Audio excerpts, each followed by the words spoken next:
여전히 문학이라는 영역 또한 오답률이라고 하는 것을 이렇게 순서대로 제시했을 때 매 시험마다 상위권에 수록된다는 것을 우리가 볼 수 있어요.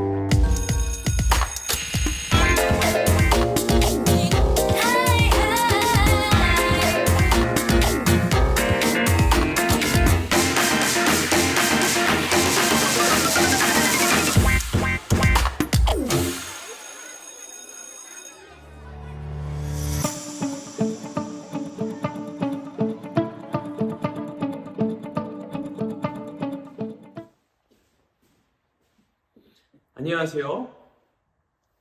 겨울학기 쌤튜브 고등 국어를 담당한 인천 이음중학교 유구현 선생님입니다.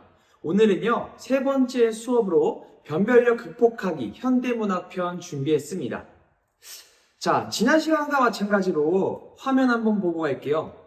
자, 우리가 변별력이라고 하는 것, 계속해서 이야기를 하지만 출제자들이 문제를 구성한다라고 했을 때 상위권의 학생, 즉 공부를 깊이 있게 한 학생과 그렇지 않은 학생을 구별할 수 있는 문제를 우리가 변별력 있다라고 하는데, 이 변별력이라고 하는 개념은 여러분들과 같은 수험생들에게는 난이도와 굉장히 큰 관련이 있다라고 했습니다. 그랬을 때 여전히 문학이라는 영역 또한 오답률이라고 하는 것을 이렇게 순서대로 제시했을 때 매 시험마다 상위권에 수록된다라는 것을 우리가 볼 수 있어요. 그래서 우리가 이번 시간에도 마찬가지로요, 이 전국연합학력평가 혹은 수학능력시험 내에서의 문학 영역이 문제가 어렵게 나온다라고 한다면 그것은 어떤 유형인지, 그리고 그런 문제는 어떤 방식으로 접근해야 하는지 한번 이번 수업 시간에 이야기해 보도록 하겠습니다. 자, 본격적인 이야기를 하기 전에 혹시 여러분들 중에 여름학기 쌤튜브 수업을 듣지 않은 친구들이 있다면 한번 먼저 들어보기를 좀 권유합니다. 많이 좋은 수업들이 있지만 그 중에서도 이제 선생님이 지금 여러분들 앞에 있는 이 유구현 선생님이 여름학기에 촬영했었던 현대시 감상법 2편의 영상을 참고하면요, 여러분들이 좀 오늘 수업을 좀 더 유익하게 들을 수 있지 않을까 생각합니다. 물론 안 들어도 크게 지장은 없습니다. 자, 그러면요, 본격적으로 이 전국연합학력평가 내에서 문학 영역이 어떻게 구성되어 있는지부터 한번 이야기해 보도록 할게요. 자, 문학 영역은요, 18번부터 34번 문항에 배치되어 있습니다. 총 17문항이 나오고요. 그랬을 때 현대문학과 고전문학이 상당히 균등하게 출제되어 현대문학은 현대시와 현대소설이 있고요. 고전문학은 고전운문과 산문, 이렇게 각각 두 가지 영역으로 나뉘어서 네 문제씩 분배된다고 생각해도 크게 지장이 없습니다. 자, 근데 이제 한 문제가 남죠. 그 문제가 바로 이 수필이라고 하는 갈래에 더해서 출제가 되는데요. 여기서부터 이제 문제가 생깁니다. 이 수필 영역에 달려있는 이 한 문제가 단독으로 출제되는 게 아니에요. 바로 이 현대나 고전이나 어느 한 영역에 엮여서 같이 나오게 되는데, 예를 들어 어떤 식으로 출제되는지 두 가지의 유형을 한번 살펴보겠습니다. 첫 번째는 고전 운문에 결합되었을 경우에요. 자, 이렇게 되면 고전 운문과 수필이 결합되어서 총 두 지문에 5문제가 나오게 됩니다. 현대시에 엮이게 될 수도 있는데요. 현대시는 기본적으로 2편이 출제가 되고요. 즉, 세 지문에 6문제가 수록되는 형식으로서 출제될 수도 있다는 겁니다. 자, 이것이 무엇을 보여주느냐? 바로 이 문학이라고 하는 영역 내에서 변별력을 어떻게 가져갈 것인지를 이런 유형으로 통해서 우리가 알 수 있어요. 무슨 말이냐? 이 수필이 붙게 되는 이 유형에 따라서 그 문제는요, 기본적으로 복합 갈래를 묻게 되고요. 그랬을 때 이 빨간색 표시로 한 영역이 그 해당 시험의 문학 영역에서 비교적 난이도가 높을 것이다 라고 추측할 수가 있다는 거예요. 아무래도 시만 푸는 게 아니고 소설만 푸는 게 아니라 시와 그리고 어떤 산문 형식의 갈래가 같이 출제됨으로써 좀 더 깊이 있는 사고를 요할 수 있다는 거죠. 그래서 우리가 이번 시간에도 같이 풀어볼 문제가 바로 여기 나와 있는 것처럼 2024학년도 9월 학력평가에서 27번 문학 영역에 해당하는 문제인데요. 이 문제가 무려 65.2%의 오답률로서 이 해당 시험의 세 번째로 어려웠던 문제라고 볼 수 있습니다. 간단히 맛보기만 할까요? 이 문제는 현대시와 수필이 함께 출제된 문제로서 이러한 형식을 띠고 있습니다. 가와 다를 동시에 물어보고 있는 문제예요. 가는 월훈이라는 시이고요. 다는 문이당기라는 한문 수필입니다. 오늘은요, 이 문제를 여러분들과 함께 풀어보고 이러한 형식의 고난이도 문제를 어떻게 접근해야 되는가 이야기를 할 건데, 항상 이야기하는 거지만 이 수업을 듣는 것만으로도 여러분들한테 도움이 될 수 있으나 그 전에 여러분들이 먼저 이 문제와 그리고 이 문제가 함께 출제된 지문을 여러분들이 한번 스스로 읽고 영상을 보기를 권유합니다. 여러분들이 한번 자발적으로 한번 풀어보고 만약에 여러분들이 잘 풀었다면 그건 훌륭한 거죠. 근데 만약에 좀 여러분들이 어려움을 느꼈다라고 한다면 이제부터 선생님이 이야기할 문제풀이 방법 혹은 이러한 유형의 문학 영역 접근법과 여러분들의 공부 방법을 좀 결합해서 보완하면 어떨까 싶어요.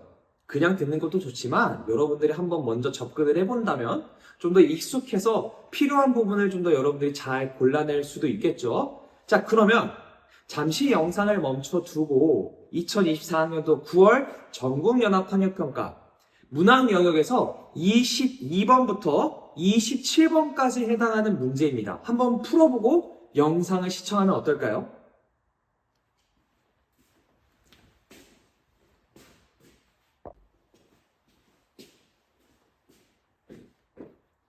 네, 여러분 문제 풀고 왔나요? 작품을 좀 읽어봤을까요?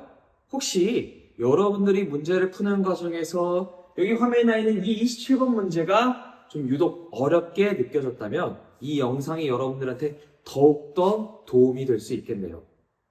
자, 여러분들이 문학 문제를 푸는 게 이번이 처음이 아닐 겁니다. 여러 차례 학력평가나 수능 기출문제를 통해서 이러한 문학 문제들을 많이 풀어봤을 텐데 이미 여러분들에게는 고난이도 문학 문제라고 하는 것이 가지고 있는 특징을 알고 있어요. 이 문제에도 그 특징이 있습니다. 뭘까요? 그렇죠. 바로 지금 화면에 보이는 것처럼 이러한 보기가 달려있다는 겁니다. 이 보기가 어떤 내용인 것을 떠나서 이미 지문을 애써 분석했는데 여러분들에게 또 하나 읽어내야 할 글을 줌으로써 여러분들로서는 부담을 느끼게 되는 거죠. 자, 오늘은요, 이러한 보기라고 하는 것을 어떻게 접근해야 되는지 먼저 이야기를 해볼게요. 이 보기라고 하는 것은 정말 여러 사람들이 이야기를 합니다. 이것은 참고자료다, 아니다, 작품을 읽기 전에 먼저 읽어야 된다. 여러분들 중에서도 이 보기를 어떻게 접근해야 되는지 나름의 기준이 있는 친구들이 있을 겁니다. 자, 그런 것들이 여러분들한테 충분히 도움이 되었었다면 가져가도 좋아요. 자, 그런데 이 수업을 통해서 새롭게 좀 바라보고 싶은 친구들은 이렇게 한번 앞으로 문학 문제를 접근하면 어떨까 싶어요. 보기가 달려있는 문제라고 한다면 이 보기를 작품에 대한 단서로 여기자라는 겁니다. 메인은 뭐가 되어야 한다? 작품이 되어야 한다는 거예요. 이 보기라고 하는 것은요, 여러분들에게 작품을 여기까지 읽어낼 수 있어? 라고 하는 것을 묻고자 하는 일종의 단서이자 하나의 문제일 뿐입니다. 여러분들이 이 문제를 총체적으로 접근하기 위해서 가장 주가 되어야 하는 것은요, 작품의 기본적인 이해예요. 그러니 여러분이 문제를 접근할 때도 어떤 순서로 해야 돼? 작품을 먼저 읽고 그 다음에 보기를 바탕으로 해서 출제자가 의도하는 관점이라는 것이 이런 거구나. 그래서 여러분들이 감상한 내용을 토대로 보기에 맞추어서 좁혀나가면 되는 거지 처음부터 보기를 읽어서 여러분들의 관점을 좁히지 말자라는 겁니다. 그러면요, 자칫하면 이 보기가 달려있지 않은 문제를 읽을 때에도 이 관점을 적용해서 오히려 여러분들의 감상을 방해할 수도 있을 것 같아요. 그래서 오늘은 먼저 작품을 읽고 그 다음에 문제를 한번 접근해 보도록 하겠습니다. 오늘은요, 작품을 깊이 있게 분석하진 않을 거예요. 이 작품에서 이야기하고자 하는 바 혹은 메시지, 주제의식 정도만 좀 여러분들과 짚고 갈까 합니다.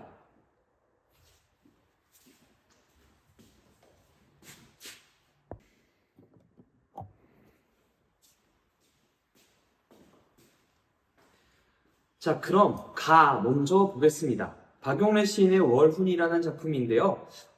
문단으로 나누어져 있어서 마치 이게 시인지 줄글인지 좀 착각하게 하는 그런 형식인데 한번 구분해서 첫 번째 단락부터 한번 읽어보겠습니다.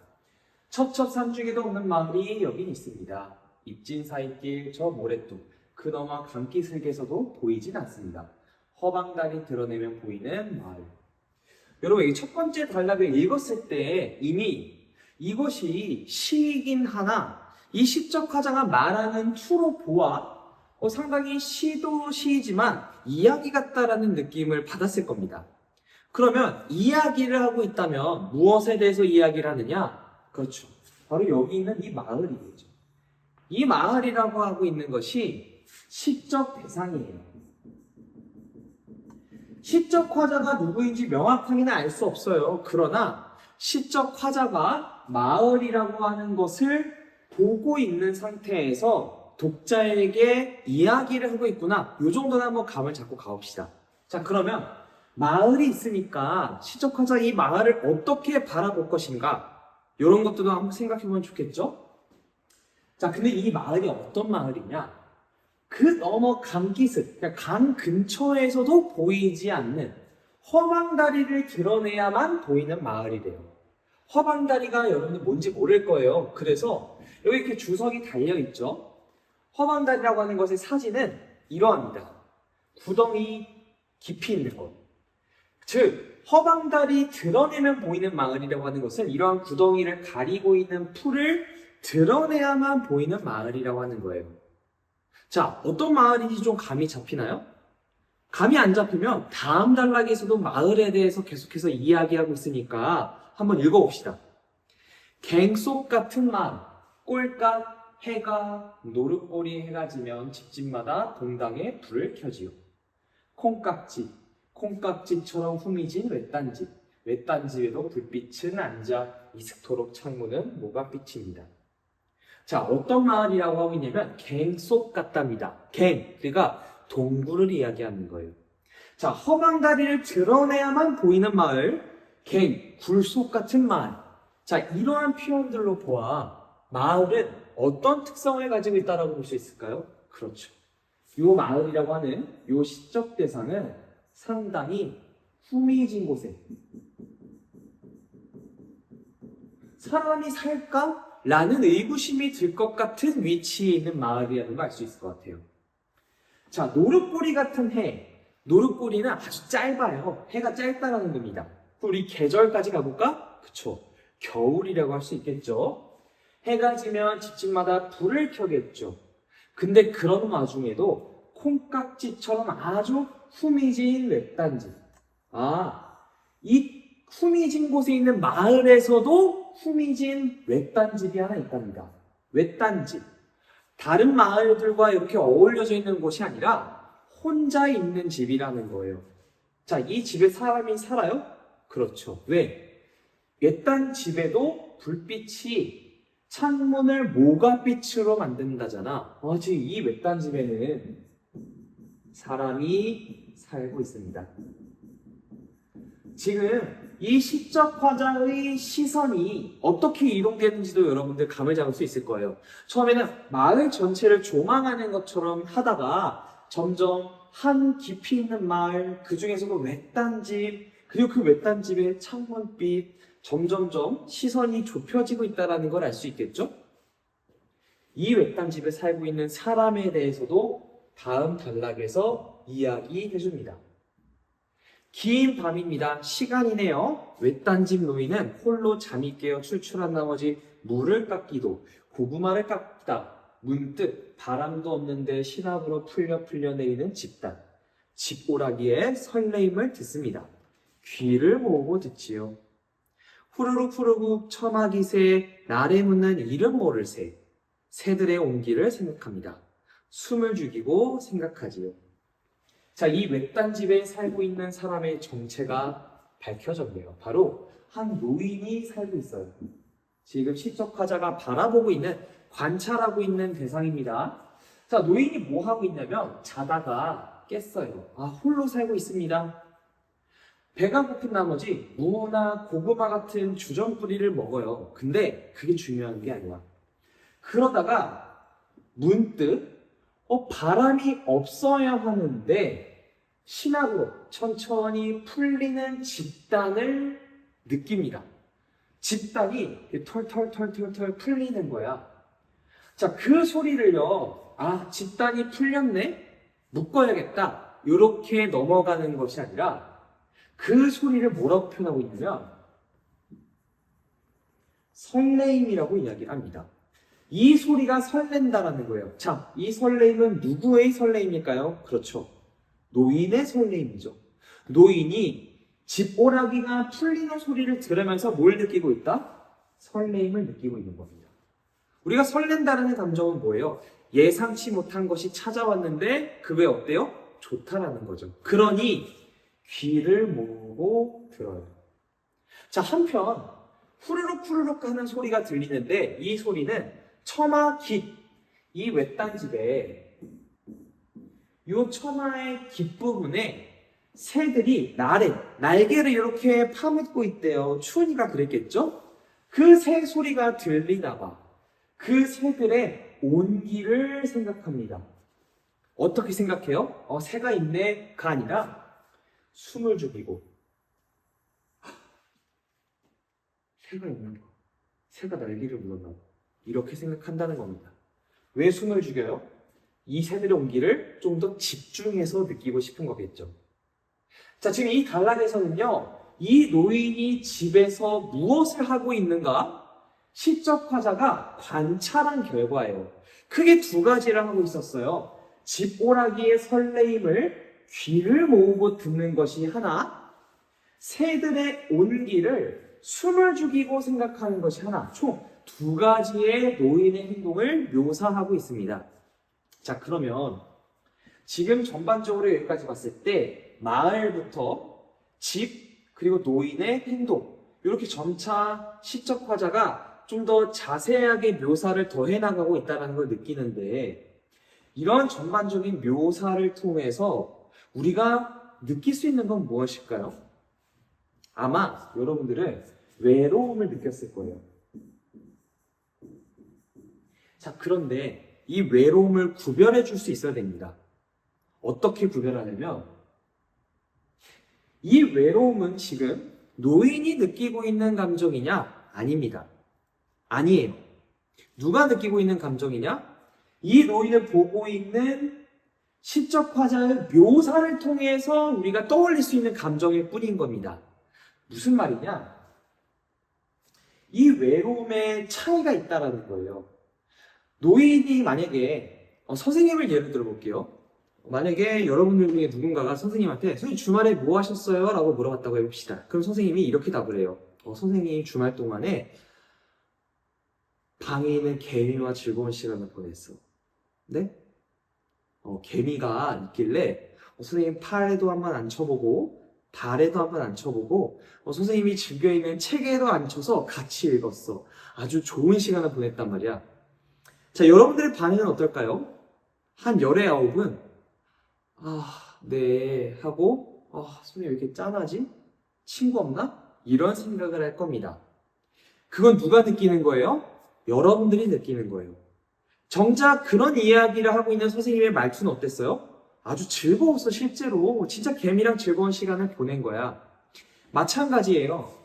외딴 집의 노인이 홀로 고작 지푸라기가 풀리는 소리를 설레어하고 새들의 따뜻함을 숨죽이기 위해 생각한다라고 하는 것은 외로움을 도출할 수 있으나, 이 외로움이라고 하는 것은요, 어디까지나 시적 화자가 관찰하고 그 관찰한 것을 묘사한 결과이지, 이것이 노인이 느끼고 있는 감정은 아니라는 겁니다. 그러면 이 외로움은 어떤 외로움이라고 봐야 되냐? 바로 우리가 흔히 이야기를 하는 인간이라고 하는 존재, 그 인간이라고 하는 존재가 가지고 있는 본연의 외로움, 그 외로움을 연결시켜야 합니다. 무슨 말이냐? 아, 나 이번 크리스마스 혼자 보내야 돼, 외로워. 이런 외로움은 주관적인 외로움이에요. 그 개인의 외로움이라는 겁니다. 그런데 이 시적 화자, 그리고 이 작품을 통해서 느끼는 외로움이라고 하는 것은 간혹 철학자들이 이야기를 하는 인간은 홀로 태어나서 홀로 죽는다라고 이야기했을 때 그 본연의 외로움을 이야기하는 겁니다. 그러니까 여기는 불쌍하다거나 어떤 동정, 연민 이런 감정과는 별개의 외로움이라는 것을 여러분들이 구별할 수 있어야 합니다. 자, 계속해서 한번 읽어보죠. 마지막 단락입니다. 참 오래오래 노인의 자리맡에 밭은 기침 소리도 없을 양이면 벽 속에서 겨울 귀뚜라미는 울지요. 때를 지어 옵니다. 벽이 무너지라고 옵니다. 어느덧 밖에는 눈발이라도 치는지 펄펄 한방눈이라도 흩날리는지 창호지 문살에 돋는 월후. 자, 오랜 시간 노인이 아까 자다 깼죠? 이제 노인이 잠들면서 마른 기침 소리가 조금씩 들리다가 서서히 없어질 때쯤 오랜 시간이 걸렸겠죠? 즉, 이 밭은 기침 소리가 없을 양이면 이라고 했을 때 이때는요, 노인이 깊은 잠에 들었을 때를 생각하면 됩니다. 이때는 귀뚜라미가 온대요. 시적 화자가 지금 바라보고 있는 대상입니다. 이 귀뚜라미가 때를 지어 울고요. 벽이 무너져라! 라고 하면서 운다는 겁니다. 여러분, 이 장면에서 어떤 분위기가 느껴지나요? 만약에 여러분들이 벽이 무너지라고 온다. 귀뚤 시끄러운가요? 그렇게 느끼면 여러분들이 이 장면을 머릿속에 제대로 그리지 않은 거예요. 지금 이 장면은요, 아주 고요하다라고 하는 것을 알려줘요. 들어보세요. 지금 들리나요? 저는 들려요. 어떤 소리가 들리냐? 빔 프로젝터가 돌아가는 소리가 들립니다. 아주 크게 들려요. 근데 선생님이 수업을 하는 과정 속에서는 인지하지 못했습니다. 왜? 내 소리가 더 크니까.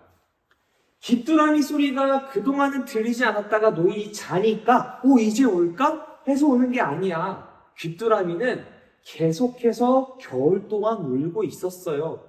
근데 왜 그 소리가 이제야 크게 울려? 노인이 깊은 잠에 들었으니까. 이 외딴 집의 유일한 사람인 노인이 잠듦으로써 더 이상 인간의 소리가 들리지 않는 극도의 고요함을 귀뚜라미 소리가 크게 들린다는 묘사로서 나타내고 있다는 거예요. 이게 바로 문학의 감각적인 표현이에요. 고요하다라고 하는 것을 꼭 아무 소리가 나지 않는다라는 것으로만 나타내지 않아도 된다는 거예요. 도리어 들리지 않아야 될 소리가 크게 들린다는 것으로서 이 공간의 적막함을 느낄 수가 있습니다. 자, 어느덧 밖에는 눈이 칩니다. 자, 시적 화자의 시선이 마을, 집, 노인의 집에 들어갔다가 집에서 밖을 바라보고 있다는 거 느껴지죠? 밖에 눈이 치는지 문살에 월훈이 돋는답니다. 월훈은요, 달무리를 의미합니다. 달무리는 그럼 무엇이냐? 달이 이렇게 떠있다고 했을 때 달이 밝잖아? 이 주변에 하얗게 떠있는 요거를 달무리라고 부른답니다. 큰 의미는 담겨있지 않고요. 이 노인이 잠든 사이에 시적 화자의 시선이 월훈으로 이동한다는 것으로 보아 이 월훈과 노인의 어느 정도의 관련성을 시적 화자는 보여주고 싶었던 것이다 정도로만 여러분들이 읽어내도 될 것 같습니다. 자, 이렇게 월훈이라는 시를 읽어봤는데요. 깊이 있게 읽진 않았습니다. 여러분들이 순간적으로 읽어냈을 때의 결과와 선생님의 감상이 얼마나 차이가 나는지, 혹시 여러분들의 감상에 만약에 차이가 있다면 나름대로 근거가 있다라고 한다면 선생님은 굳이 정정하라고 하고 싶지는 않습니다. 다만 우리 문제를 접근할 때는 어느 정도 관점이 정해져 있으니 그거에 맞춰서는 선생님의 감상이나 여러분들의 감상을 좀 좁혀야 할 필요가 있겠죠. 자, 그러면 다음 작품, 바로 문이담기 한번 같이 읽어보도록 하겠습니다.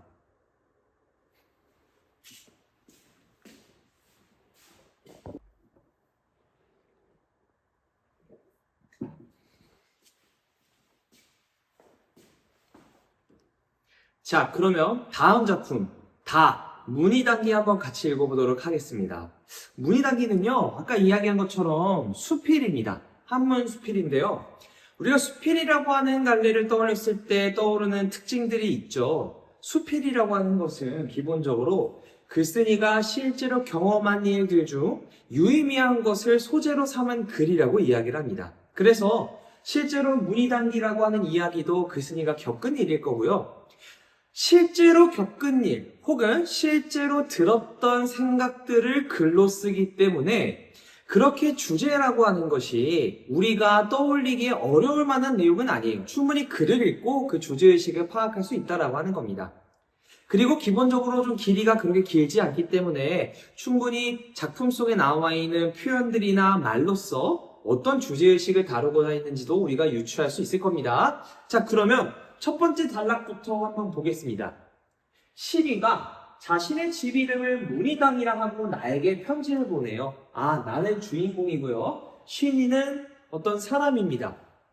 내 천성이 물을 좋아하는데 도성아니라 볼만한 샘이나 못이 없어. 비록 보는 법을 알고 있어도 써볼 데가 없는 것이 늘 아쉬웠어요. 그런데 천하의 지도를 보고 깨우친 점이 있었습니다. 시인은 원래 어떤 사람이야? 물을 좋아하는 사람이에요. 우리 주변에 그런 사람들이 있죠. 바닷가나 강이나 호수 이런 거 좋아하는 사람. 그런데 도성 안에 살고 있어서 샘이나 못이 없어. 아, 물을 보고 싶어도 보는 이 방법을 쓸 수가 없어서 아쉬웠대. 그런데 천하의 지도를 보고 깨우친 점이 있대요. 그게 뭘까? 넘실거리는 큰 바다 사이로 9개 대륙 1만 개 나라가 퍼져 있는데, 자, 이거는 어디에 퍼져 있는 거예요? 그렇죠. 지도에 퍼져 있는 거죠. 이 지도를 보면서 바다 사이로 9개 대륙과 1만 개 나라가 있구나. 여기까지는 우리가 충분히 할 수 있는 생각입니다. 지도를 보면 마치 이 세계가 내 손 안에 들어와 있는 느낌이니까. 큰 나라는 마치 큰 배 같고 작은 나라는 새 같았대요. 천하만국에 두루 살고 있는 사람들은 모두 물 가운데 있는 존재일 뿐입니다. 이것이 제 집의 이름을 문이라고 한 까닭입니다. 그대는 저를 위해 집의 기문을 지어주시기 바랍니다. 자, 바로 이 신이가 지도를 보고 깨우친 점이 무엇인지 이야기를 했어요.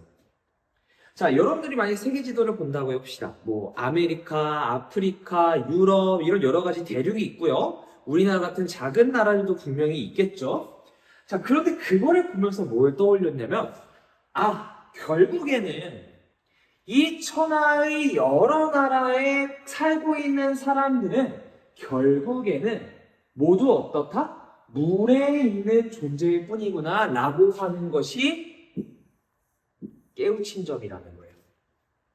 그런 생각을 토대로 했을 때 내 집도 문이라고 지을 수 있겠구나 라는 생각까지 이어진 겁니다. 자, 다시 볼게요.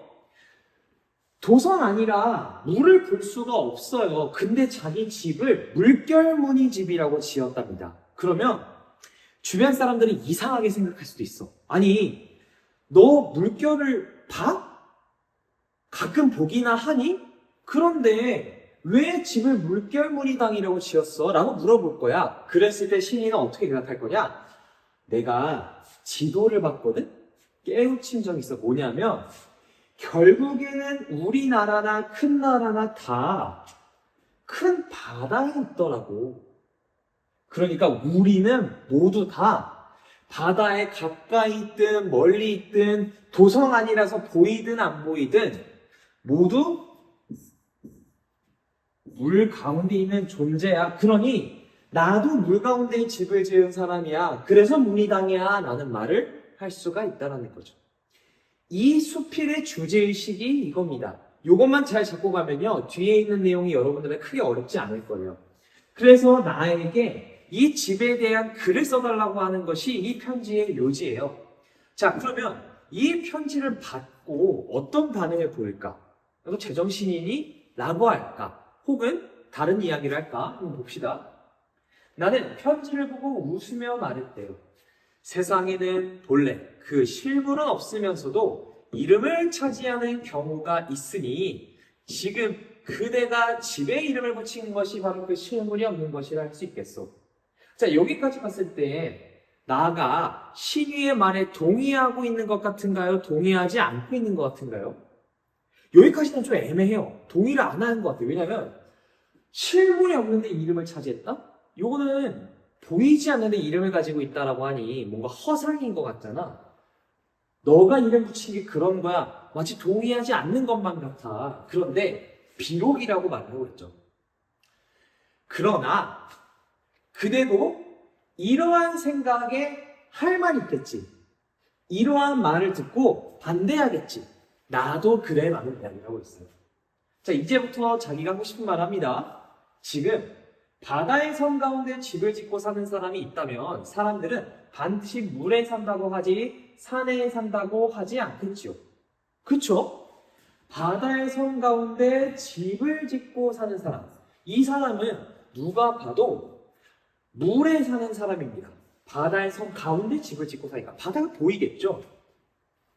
그런데 섬 사람 중, 이러한 사람 중에는 담장을 두르고 집을 짓고 문을 닫고 들어앉아 사는 사람도 분명히 있을 거예요. 그렇죠. 그는 들어앉아서 살고 있잖아요. 그러니 날마다 파도와 깊은 물을 가까이 접하지 않을 거야.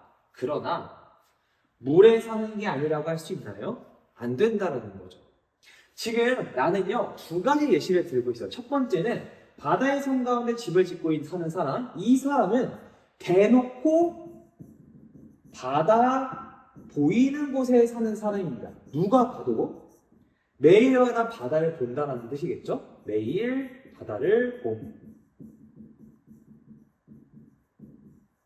자, 두 번째는요. 섬에 살지만 담장을 두르고 들어앉아 사는 사람. 이 사람은 어떤 사람이냐? 바다가 보이는 곳에 바다 근처라고 하겠습니다. 바다 근처에 살지만 매일 바다를 보지 못하는 사람이겠죠? 자, 이 두 사람의 차이는 여기 있습니다. 매일 바다를 보느냐, 매일 바다를 보지 않느냐, 이 두 개가 차이인데, 그럼에도 불구하고 글쓴이는 이 두 사람을 어떻게 보는 거야? 이 둘 다 물에 사는 사람이다라는 이야기를 하고 있는 거예요. 자, 그러면 신인은 어디에 해당하는 사람일까요? 그렇죠? 신인은 바다를 매일 보지 못하는 사람입니다. 그런데 문이 닫으라고 집을 지었다라는 말은 내가 매일 물을 보지 못하나 결국에는 섬사람이나 다름없다라는 이야기를 하고 있다는 것과 연결이 됩니다. 왜 섬사람이에요? 그 지도를 보고 깨우친 점이 있잖아. 우리가 큰 대륙이나 섬이 있으나 결국에는 바다 위의 섬이나 새에 다르지 않다라는 거예요. 즉 나는요 지금 시리가 문희당이라는 이름을 붙인 것에 뭐 하고 있다? 그쵸? 동의하고 있다. 강하게 동의하고 있다라는 뜻을 이런 예시를 통해서 보여주고 있는 거예요.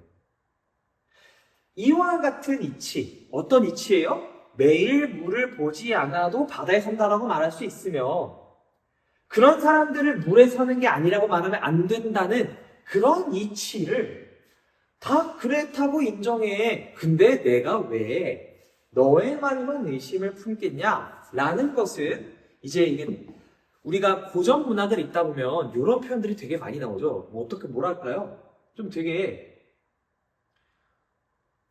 여유 있는 표현이라고 할 수 있을까? 그냥 너 말이 맞아 라고 해도 되는데 내가 어떻게 너 말에만 의심을 품냐?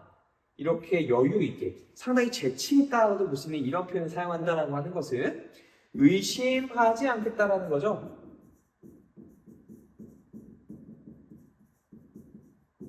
동의한다라는 뜻입니다. 신이와 나는요 지금 생각을 공유하고 있어요. 신이의 발상에 대해서 이 글의 서술자인 나는 동의하고 있다는 겁니다. 자, 계속해서 한번 읽어보죠.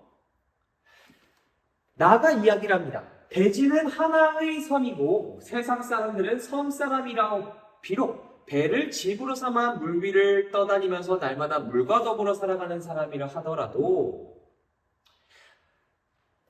그 형편상 눈을 한 곳에 두고 꼼짝하지 않을 수 없을 것이고 잠시 눈길을 돌려서 잠깐 동안이나마 물이 있다라는 것을 생각하지 못할 때가 반드시 있을 것이요. 이때에는 겨우 반걸음 움직인 것이나 천리를 한 것이나 매 한 가지라 할 것이요. 자, 대지는 하나의 섬이고 세상 사람들은 섬 사람이라고. 자, 이 말이 아까 신이가 깨달았다라는 말과 일치하는 표현입니다. 대지는 하나의 섬이고 세상 사람들은 섬 사람이라고. 아까 신이가 뭐라 했냐면 내가 천하의 지도를 보고 깨달은 점이 뭐냐? 천하만국에 두루 살고 있는 사람들은 모두 물 가운데 사는 사람이라고 했잖아. 그거랑 일치하는 표현이에요. 우리는 모두 섬사람이다. 비록 이 표현에 반박할 사람들에게 반박한다라고 보면 될 것 같아요. 비록 배를 집으로 삼아 물 위를 떠다니면서 날마다 물과 더불어 살아가는 사람이 있다고 해봅시다. 자, 이 사람은요, 바다를 근처에 두고 사는 사람이에요? 아닌 사람이에요? 100%, 열의 9은 바다를 끼고 사는 사람이라고 합니다. 이 사람은 섬 사람이 무조건 맞아요. 배가 지휘하잖아. 물에 떠다니면서 사는 사람이야. 그런데 그런 사람조차 예외가 있어요.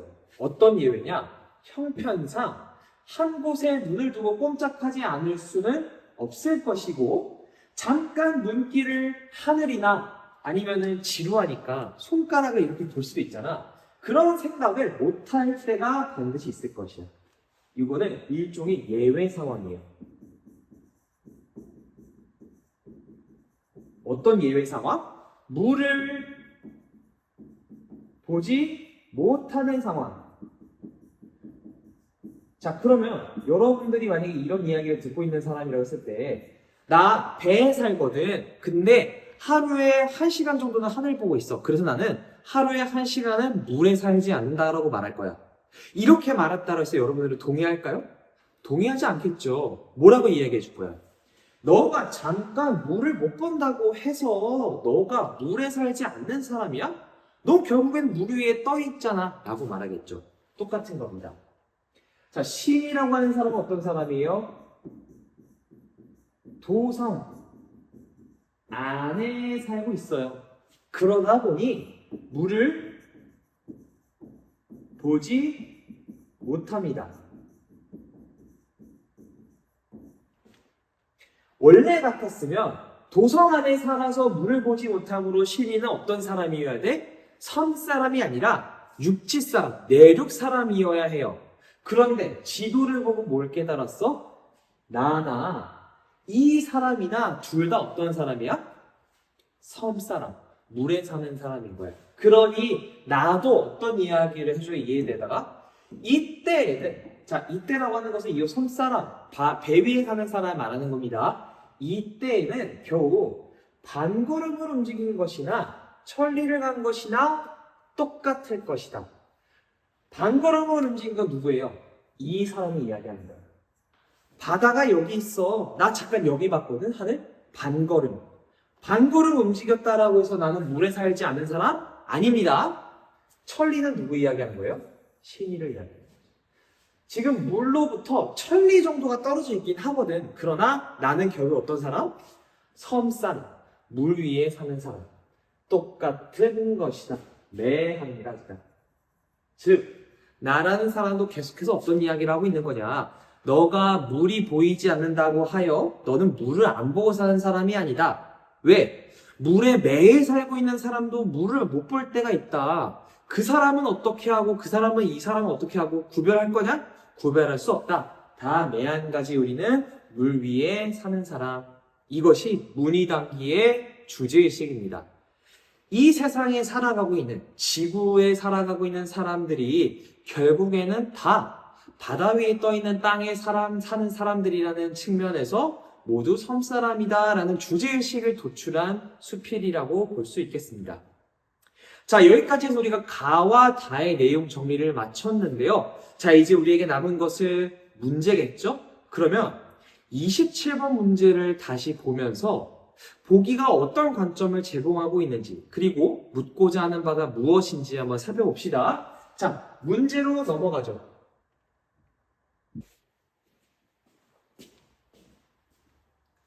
자, 문제 보겠습니다.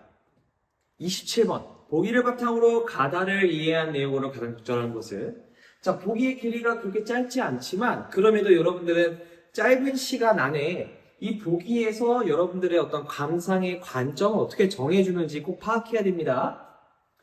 자, 문학작품 속의 소재들의 연관성 속에서 서로 유사 혹은 대립의 관계를 이룸으로써 의미를 생성하거나 그 특징을 부각하는 효과를 드러낸다. 이 보기는요, 두 가지를 묻고 있어요. 여러분들로 하여금 두 가지의 감상의 어떤 필터를 제공하고 있는 겁니다. 첫 번째는 문학작품에서 사용하는 소재라고 하는 것. 이 소재라고 하는 것은 연관성을 갖게 돼요. 두 개 이상이겠죠? 어떻게 연관성을 갖게 되냐면 유사하면 연관성을 갖게 됩니다. 비슷하다라는 거겠죠? 근데 꼭 비슷한 것뿐만이 아니라 아예 달라도 연관이 될 수 있다는 겁니다. 차이점이 눈에 띄겠죠. 그런 식으로 관계를 맺는데, 그러면 관계를 맺는 것에서 끝나는 것이냐? 아닙니다. 관계를 맺음으로써 의미를 생성하거나, 여기서 말하는 의미라고 하는 것은 새로운 의미예요. 그러니까 기존의 소재가 가지고 있었던 것, 그 소재만으로도 떠올릴 수 없는 의미가 연관됨으로써 새롭게 생겨난다는 겁니다. 혹은 원래 가지고 있는 그 특징을 부각시킬 수도 있어요. 얘는 새로운 의미가 아니라 기존의 의미. 그 기존의 의미가 보다 강조된다라는 말입니다. 이 사선을 기점으로 두 가지를 여러분들이 구별해야 되는 겁니다. 자, 정리하면요, 이렇게 두 가지가 되는 거예요. 소재 간의 유사관계 혹은 대립관계를 파악하는 게 첫 번째, 두 번째, 그 관계를 통해서 새로운 의미가 생성이 되는지 여부, 혹은 특징이 부각되는지의 여부를 파악하는 것. 요 두 단계를 가와 다에 각각 거치면 되겠습니다. 자, 그러면 바로 1, 2번부터 보죠. 1, 2번은 가에 대한 질문입니다. 1번, 가의 화방달이 드러내면 보이는 마을, 갱속 같은 마을은 얕음과 깊음의 대비를 이루어 숨어있는 두 공간의 차이를 부각하고 있군. 자, 여기는 이렇게 나눌 수 있을 것 같아요. 아까 두 가지 포인트가 있다고 했었죠? 관계를 파악하는 것이 이 사선의 기점은 앞에 있고요. 의미에 대한 것이 뒤에 있습니다. 자, 앞에 것부터 보죠. 허방다리. 짐승을 잡기 위한 구덩이였어요. 동굴이었습니다. 허방다리 드러내면 보이는 마을이나 갱속 같은 마을은요, 서로 의미가 대비되나요? 아니죠. 대비가 되지 않아요. 대비를 왜 시켜요? 이 두 개는요, 허방단이 드러내면 보이는 마을이라는 표현이나 갱속 같은 마을은요, 하고 싶은 말, 표현하고 싶은 말이 똑같습니다. 이 표현은 둘 다 마을이 어떠하다라는 걸 보여주고 싶었던 거예요. 그렇죠. 후미진 곳. 사람이 찾을 수 없는 곳에 있다라고 하는 것을 보여주기 위한 표현이지 대비를 이루려고 사용한 표현이 아닙니다. 이게 틀렸고요. 그러다 보니 숨어있는 두 공간의 차이? 아니요. 똑같습니다. 둘 다 숨어있다라고 하는 점에서는요, 공통적이에요. 이 마을이 얼마나 깊이 있는 곳에 숨어있는지를 보여주기 위해서 허방다리나 동굴과 같이 뭔가 파헤쳐야지만 볼 수 있는 소재를 가져왔다는 겁니다. 1번은 적절하지 않습니다. 2번, 가의 무와 고구마는 차가움과 따뜻함의 대비를 이루어 밤에 출출함을 달리기 위해 먹는 다양한 음식의 속성을 부각하고 있군. 자, 여기도 이렇게 한번 끊을 수가 있겠네요. 무와 고구마, 노인이 홀로 잠이 깨서 출출할 때 먹는 음식이라고 했었어요. 여러분, 뭐가 차갑고 뭐가 뜨거워요? 알아요? 노인이 호고 불어먹었다는 표현하고 있나요? 없죠. 이미 무와 고구마는 차가움과 따뜻함의 대비, 그러니까 이를테면 온도 대비를 이야기하고 싶었던 건데 전혀 드러나 있지 않습니다. 무와 고구마는 둘 다 노인이 잠이 깨서 먹는 간식이라는 의미 그 이상 그 이하도 아니지 어떤 온도를 보여주고 싶은 소재가 아니라는 거예요. 만약에 선생님 무는요 보통 그냥 깎아 먹죠. 고구마는 딱딱하잖아요. 삶아 먹거나 쪄 먹어야죠. 뜨겁지 않아요?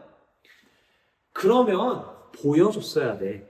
작품에서 이 각각의 음식, 소재가 정말로 그 온도가 중요한 의미가 있다라고 한다면 보여줬어야 돼요. 근데 우리 작품에서 보여주지 않았습니다. 너무 과도하게 의미 부여를 한 거예요. 그러니 다양한 음식의 속성, 지금 음식을 보여주는 게 포인트가 아니죠.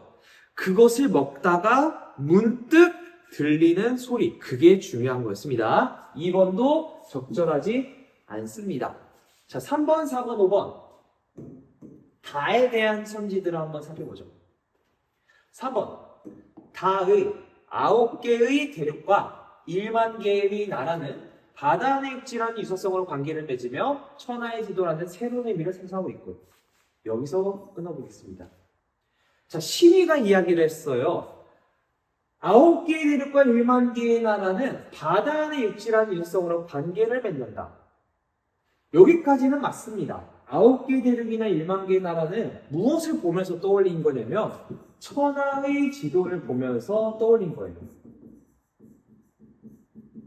자, 지도를 보면서 아프리카, 아메리카, 유럽 이런 대륙을 보면서 그리고 아주 여러 개의 한국 이런 여러 가지 나라를 보면서 이것들은 다 바다 안에 있는 육지네 유사성으로 관계를 맺고 있습니다. 자, 그런데 그것을 통해 생성된 새로운 의미가 천하의 지도다. 그러면 묘사가 이렇게 돼야 되는 거야. 9개의 대륙과 1만 개의 나라를 보며 저는 깨우쳤습니다. 이것들은 천하의 지도라는 것을요. 이렇게 되어야 해요. 맞나요? 아니죠. 새로운 의미로서 천하의 지도는 틀립니다. 그럼 어떤 새로운 의미를 깨우쳤을까요? 그렇죠. 아예 한 번도 발을 디딜 수 없는 대륙이야. 한 번도 가본 적도 들어본 적도 없는 나라들이야. 그런데 바다 안의 육지라는 유사성으로 통해서 어떤 새로운 의미가 생겨나? 우리는 다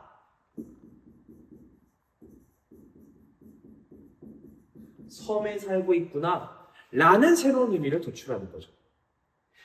이런 걸 모를 때 지도를 보면 그냥 대륙, 그냥 나라입니다. 근데 깨우친 것이 뭐야? 새롭게 생겨난 게 우리 모두 다 결국에는 섬사람이구나 라고 하는 것이 새로운 의미라는 거예요. 3번도 적절하지 않습니다. 4번 다의 파도와 기특물은 바다의 형상이라는 유사성으로 관계를 맺으며 물에 사는 사람이 살면서 만나게 되는 환경이라는 의미를 생성하고 있고, 여기서 끊어보겠습니다. 다의 파도와 깊은 물, 이거 내가 이야기하고 있는 거였어요. 파도나 깊은 물은 유사성으로 묶여요. 어떤 유사성? 바다의 형상이라는, 그쵸? 파도도 바다의 모습이고요. 깊은 물도 바다의 모습입니다. 관계를 맺습니다. 자, 그럼으로써 어떤 의미가 만들어지냐? 물에 사는 사람이 살면서 만나게 되는 환경이라는 새로운 의미가 생성되느냐라는 걸 물어보고 있는 거예요. 그러면 얘네들만 두고 한번 보자는 겁니다. 자, 파도 뭐예요? 바다에서 볼 수 있는 것. 깊은 물, 얕은 물, 호수 다 뭐예요? 바다, 물의 형상. 다 묶이죠? 묶입니다. 여러분, 파도를 보면서 이건 물에 사는 사람들이 보는 형상이구나 라는 생각을 평소에 할 수 있나요? 못하죠. 이거는 자연스럽게 도출되는 메시지가 아니야. 이 글에서 나온 메시지지. 그러니까 여러분들이 파도나 기품을 다 바다에서 사는 사람들이 보는 거잖아. 새로운 의미가 아니라 기존의 의미네. 그거는 이 글에 나와 있는 내용 그 자체예요. 그러니까 여러분들 이해를 잘한 거야. 근데 그 이해한 내용을 여러분들이 이미 체화해버려서 이것조차 새로운 의미로 받아들여지지 않게 되는데 얘 새로운 의미입니다. 의도적으로 이 글을 읽기 전에 우리를 한번 떠올려보자. 파도는 무엇입니까? 우리가 가끔가다 바닷가에 놀러 갔을 때 볼 수 있는 거야, 원래. 깊은 물은 언제 보는 거예요? 마찬가지로 휴가철에 동해나 이런 쪽으로 갔을 때나 혹은 배에 타서나 볼 수 있는 거야. 그게 파도와 깊은 물이 가지고 있는 기준의 의미입니다.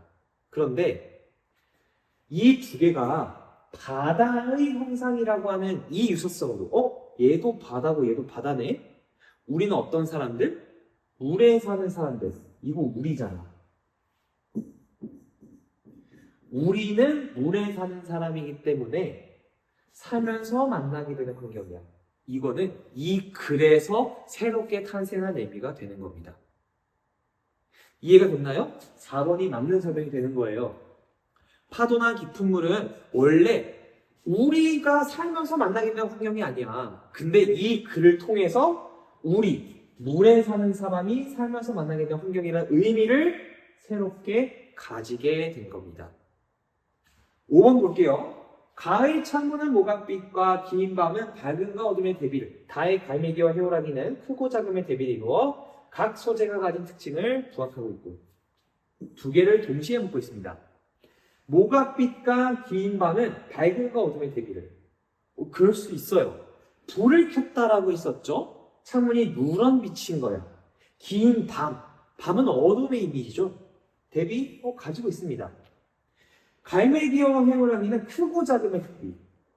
여러분, 갈매기와 해오라기를 크고 작다라고 하는 것을 이야기하려고 가져왔나요? 아닙니다.